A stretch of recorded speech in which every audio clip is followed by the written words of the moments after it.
Why it exists? First, because of self-fulfilling prophecy. Ito yung prediction or expectation natin na nagtuturn into reality. Second, the realistic conflict theory. Dito nagkakaroon ng conflict and increase of prejudice and discrimination. That because of the competition, unlimited resources. Pangatlo is the confirmation bias.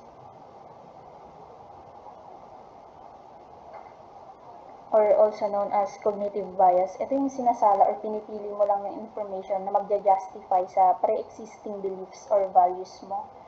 Then, fourth is the scapegoating.